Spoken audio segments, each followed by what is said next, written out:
What is the difference between the Kruger National Park and the adjacent private game reserves? That's the question we're going to look at in this short video. Greater Kruger can be found in the northeast corner of South Africa, and the name Greater Kruger refers to the national park itself along with the adjacent privately owned game reserves to the west. The most famous of these is the Sabi Sand Game Reserve. Further north are a few more game reserves which are open to Kruger. There are no fences between these private reserves and the Kruger National Park itself. This allows for the free movement of wildlife throughout the Greater Kruger Conservation Area. Now, since the animals that can be found are the same, what is the difference between a safari in the Kruger Park or in a private game reserve? And which one is better? We start by looking at the Kruger National Park.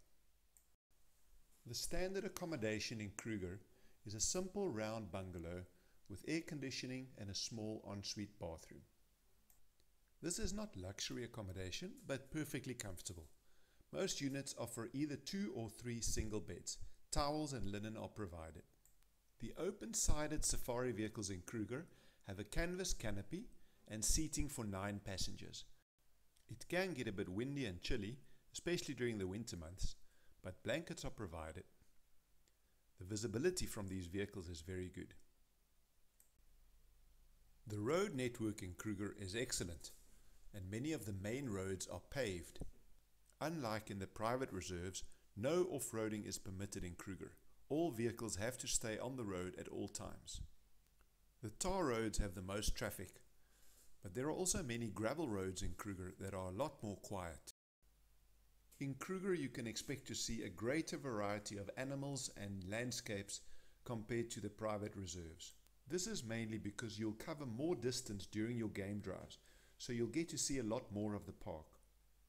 In general, you'll see more animals, bigger herds, and have more consistent game viewing compared to in the private reserves. Because we don't go off-road and don't track the animals, you need a bit of luck to find certain animals like the big cats. Predator sightings often cause some traffic congestion in Kruger, but don't let that put you off. You can still enjoy some amazing sightings in the Kruger National Park.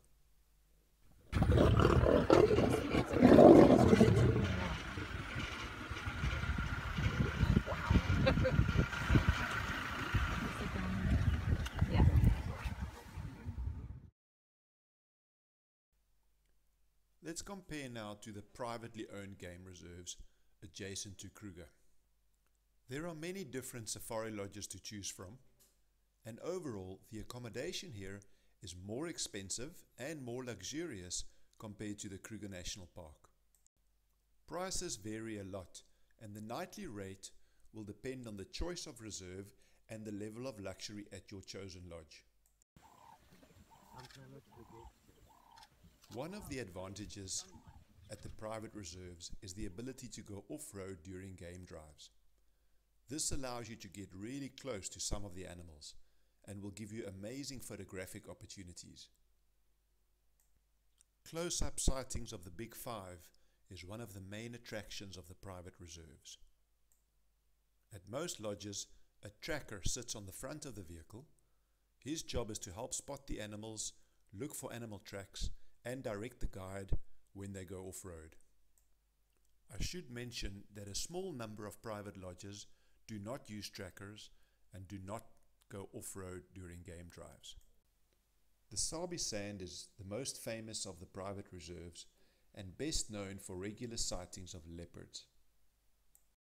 The daily schedule at a lodge is fixed and normally includes a 3-hour morning game drive and a 3-hour afternoon game drive, which continues after dark as a night drive with a spotlight before returning to the lodge for dinner.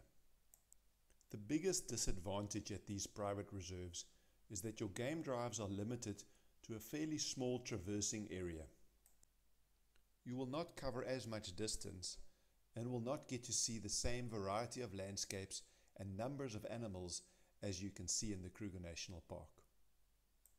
Kruger and the private reserves each have their advantages, and the best way to experience Greater Kruger is to visit both and get the best of both worlds.